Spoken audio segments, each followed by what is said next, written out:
네, 둘째 날입니다. 사도행전 6장 말씀을 읽고 나누는 시작을 할게요.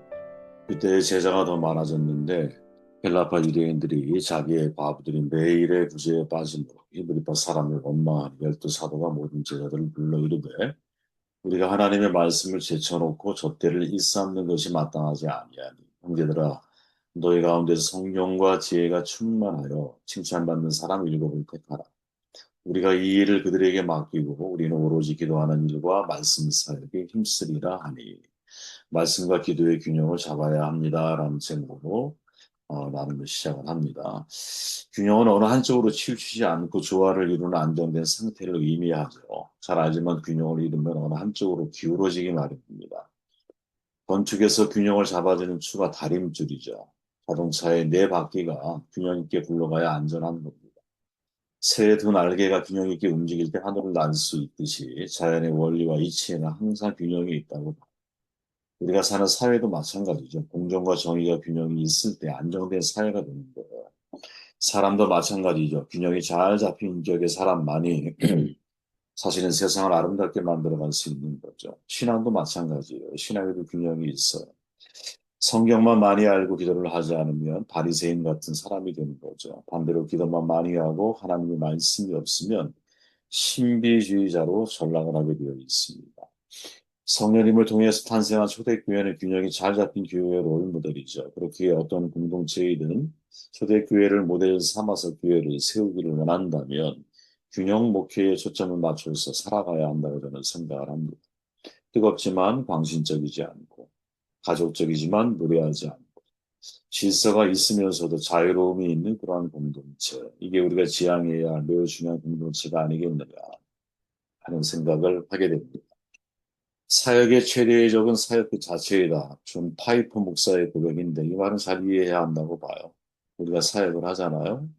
근데 오히려 이 사역에 방해가 되는 게 사역일 수 있다라는 거죠.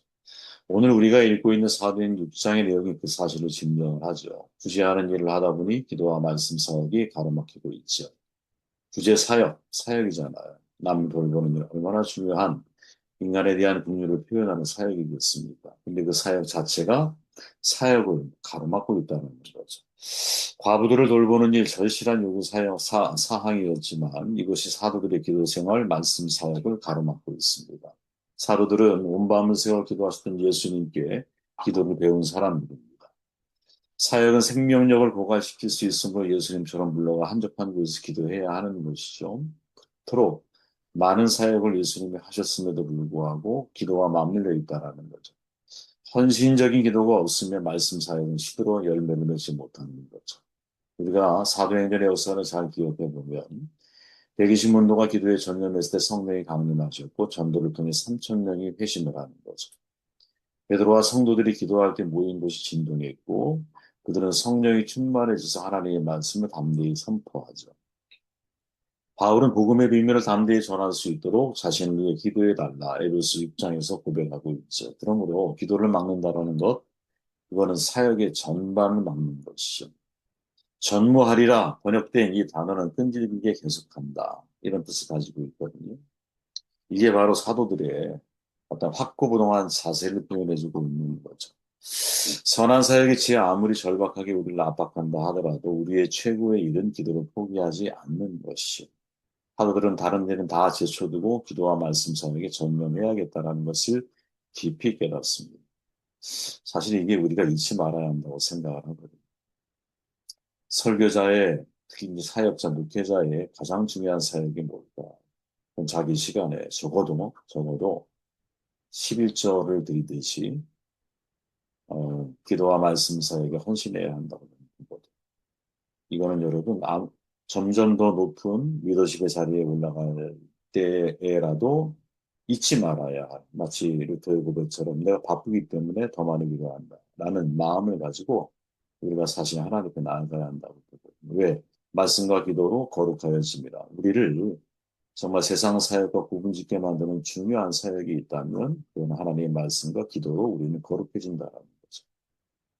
그래서 그것을 통해서 하나님의 일을 감당하는 종이 되어야 한다는 것 쉽지는 않아요. 하지만 노력해야 한다고 보는 거죠.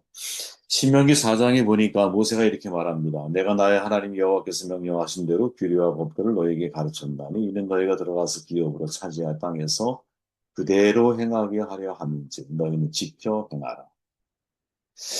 이것이 여러 민족 앞에서 너희의 지혜요 너희의 지식이라. 그들이 이 모든 규례를 듣고 이르기를 이 큰 나라 사람은 과연 지혜와 지식이 있는 백성이로라 하리라. 우리 하나님 여호와께서 우리가 그에게 기도할 때마다 우리에게 가까이 하신 것 같이 그 신이 가까이 함을 얻은 큰 나라가 어디에 있느냐. 신명기에서 모세는 가나안 땅에서 새로운 삶을 시작할 미래 세대를 향해 중요한 교훈을 전해주는 첫 번째 강조 내용이 뭐냐? 너희는 지켜 행하라. 하나님 말씀을 듣고 지키는 거라는 거죠. 그리고 두 번째 강조 사항이 뭐냐? 우리 하나님 여호와께서 우리가 그에게 기도할 때마다 우리에게 가까이 하신 것 같이 기도의 삶을 살아가라는 거죠. 이게 구약과 신약의 사실은 서로 연관성 가운데 있는 거거든요. 구약에서 모세가 강조한 건 뭐냐? 하나님 말씀을 지켜 행하는 것. 그리고 뭐? 기도를 이루어가는 것. 말씀과 기도의 균형을 이루어야 한다는 거죠. 잊으면 안 된다고 봐요. 이게 우리의 살아가는 신앙인의 어떤 삶의 방식이 되어야 한다는 거죠. 이유가 뭘까? 말씀은 영혼의 양식이잖아요. 기도는 영혼의 호흡이잖아요. 내가 정말 내 영혼이 살아나길 원한다면 먹어야 될 거 아니에요. 그리고 숨 쉬어야 될 거 아니에요. 그죠? 그러니까 들숨이 뭐냐? 이게 말씀인 거예요. 날숨이 뭐냐? 그게 기도인 거죠. 이 들숨과 날숨이 우리의 삶의 지속이 될 때 내 영혼이 살아나는 거죠. 그죠? 먹는 게 없어. 어떻게 살아갑니까? 뱉어내지를 못해. 어떻게 살아? 그렇게 우리의 영혼을 살아가는 존재 방식이 뭐냐?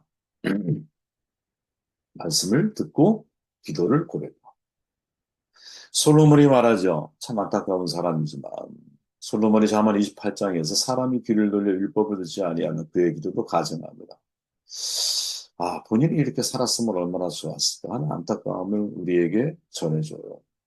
하나님의 말씀을 들어야 할 귀는 막고 자신의 기도만을 하나님께 올린다라는 것은 마치 여러분 우리가 부모랑 통화할 때 가끔 자녀들이 지가 하고 싶은 말만 다 해놓고 일방적으로 전화를 끊을 때가 있잖아요. 기분 나쁘죠? 불편하죠. 대화를 원하는 거거든요. 근데 이런 행태가 무엇을 말하는 거냐? 귀를 돌려 율법은 듣지 아니하면서 하는 기도. 하나님 말씀을 듣지 않으면서 드리는 기도. 그죠? 하나님 말씀을 내가 듣지 않으면서 드리는 기도. 이게 가증한 거라는 거죠. 그죠? 생명의 말씀, 지혜의 말씀, 응답의 말씀에 귀를 기울이지 않고 내가 원하는 것만 일방적으로 하나님께 내가 아뢰을 때 과연 이것이 하나님의 뜻에 맞는 기도일 수 있겠느냐. 많은 경우 기도를 자신의 소원을 올려드리고 응답받는 것으로 생각을 하죠. 이건 잘못된 생각이죠. 기도는 오직 하나님의 뜻을 구하는 거예요. 물론 기도를 통해 우리의 뜻을 구할 수 있죠. 우리의 필요도 구하라고 분명히 말씀하셨어요. 근데 기도의 마지막 결론은 뭐냐? 예수님의 기도죠. 내 뜻대로 마옵시고 아버지의 뜻대로 하옵소서. 이게 예수님의 기도의 표본을 따라가는 거예요. 그러니까 기도의 결국은 뭐냐면 내가 하나님 말씀을 듣고 그 말씀에 나를 복종시켜 가는 자리에까지 내가 이르게 될 때, 아니요. 이 표현이 좀 그런데 진짜 우리가 깊은 기도 가운데 들어가게 되면 마지막 결론은 항상 어떻게 나겠느냐. 하나님, 제 뜻이 아니라 하나님의 뜻이 저희 삶 가운데 이루어지게 하옵소서. 이렇게 결론이 내려질 수밖에 없다. 여러분도 경험해 보지 않아요? 팀 켈러 목사가 돌아가셨죠. 팀 켈러의 기도라고 하는 책에서 기도에 관한 다음과 같은 고백을 합니다. 인생 후반부에 들어서야 기도가 무엇인지 제대로 알았습니다. 기도 말고는 달리 도리가 없었습니다. 아, 여러분도 그러신가요? 저는 시간이 지나서 더 이것을 절감합니다. 아, 주일을 감당한다라는 것이 이 정말 내 힘으로 하는 게 아니라 하나님이 은혜 주셔야 하는 거죠. 하나님이 은혜 주셔야 그 일을 감당할 수 있는 것. 그렇게 기도 외에 달리 도리가 없고, 그죠? 점점 더 그런 생각이 들어요.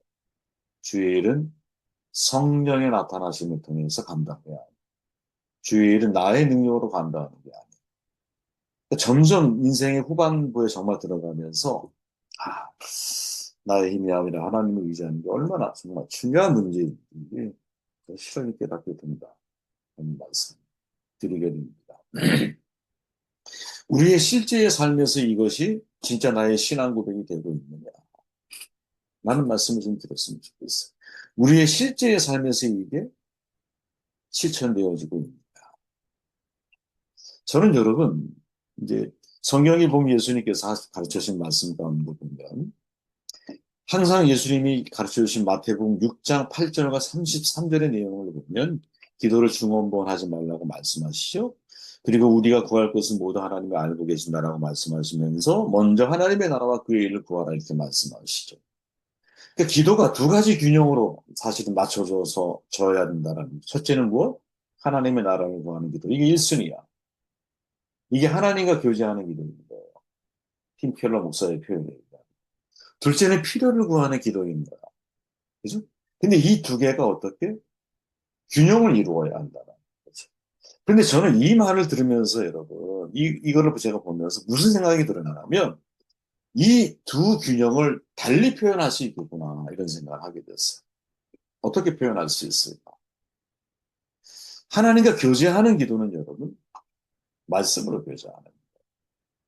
그리고 필요를 구하는 기도는 여러분, 말씀으로 기도하는. 저는 여러분 기도가, 어, 말씀으로 하나님과 교제하고, 말씀으로 기도하는 자리에 가야 합니다. 이게 정말 우리가 훈련해야 할 중요한 기도의 모습이요, 태도가 아니겠. 이 균형이라는 거예요. 저는 여러분, 우리의 영혼이 정말 살기 위해서는 말씀과 들숨을 잘해야 한다고. 쉽지 않아요. 내 육신에 여러분, 우리의 육신은 가만히 생각해 보면 단 1분, 2분만 숨을 못 쉬어도 죽을 것 같잖아요. 근데 수영장에 어제 물속에 들어가고 있어요, 여러분. 호흡 1분, 2분 참는 게 얼마나 힘들고 고통스러운 일이에요. 근데 자기의 영혼의 고통이 그와 같은 고통을 가지고 있음에도 불구하고 우리는 느끼지 못하고 살아. 우리의 영혼. 들숨과 날숨이 이루어지지 않고 있는데 거기에 대한 고통을 느끼지 못하고 살아. 저는 정말 우리에게 필요한 것이 있다면 이 들숨, 하나님의 말씀으로 내가 교제하고 말씀, 우리의 필요를 하나님 앞에 정직하게 고백하고 나에게 있어야 할 것은 이미 알고 계신 하나님이시기에 먼저 있어야 할 것이 무엇인지를 생각하면서 이 들숨과 날숨이 원활하게 이루어질 때 내 영혼의 영적인 건강의 휴경이 이렇게 바르게 잡혀가는 것이 아니겠느냐. 말씀을 읽고 기도가 없다. 기도는 읽고 말씀이 없다. 이 모두는 다 우리의 신앙을 한쪽으로 치우치게 만들어요. 그러나 말씀과 기도가 말씀으로 교제하고 말씀으로 기도하는 훈련이 우리의 삶 가운데 매일매일 조금씩이라도 훈련되어지고 이게 습관화되어지면 마치 수영 선수가 조금씩 들숨과 날숨을 훈련하면서 그 물 위를 유영해 나아가는 사람이 되잖아요. 그런 것처럼 우리의 신앙생활 역시 이제 바른 건강한 그런 영적인 신앙생활을 유지할 수 있는 것이 아니겠는가 이런 말씀을